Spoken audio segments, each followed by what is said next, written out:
Hey everybody, it's Dr. Minniti, and today I'd like to talk about tummy tucks. I get a lot of great feedback for my tummy tucks, and people tell me how good they look. And a lot of people are amazed that the scar is so low, and how can I do that? I want to tell you a story about how we as plastic surgeons are trained when it comes to tummy tucks, how I have sort of bucked that trend. A lot of women go to see plastic surgeons and they're told that they don't have enough skin to do a tummy tuck or a full tummy tuck, and that only a mini one is available. And what they're really referring to is the amount of skin above the belly button. And even though some people have lost a lot of weight or have had children, they still may not have a lot of extra skin above the belly button. And it's that extra skin that allows the plastic surgeon to make a little incision around the belly button, releasing the tummy skin from the belly button and the underlying muscle. Pull that skin downwards and tighten that skin.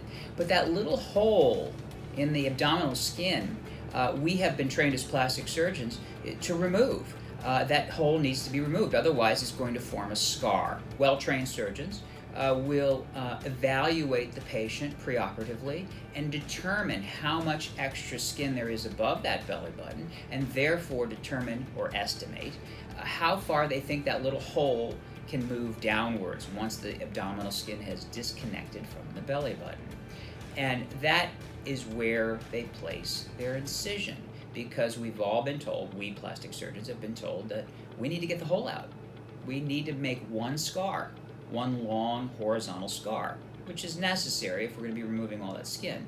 And so that means for a lot of women, that scar is going to be placed relatively high. And when the surgery is over, that means that scar could be within 2 or 3 or even 4 inches from the belly button, which is relatively high in the lower abdomen. My scars aren't very high, and people remark about that, and the reason is that I have rejected that prioritization of getting the hole out first, which means I place my incisions in the same place every time in everybody who gets a tummy tuck. It also means that for women who do have stretch marks, loss of skin elasticity, significant muscle wall laxity, but does not have a lot of upper abdominal skin, they, in my hands, are still candidates for a full abdominoplasty, and not a mini or not anything at all, as they've been told. That's because I am not afraid of leaving the hole in and then just closing it, forming a vertical midline scar.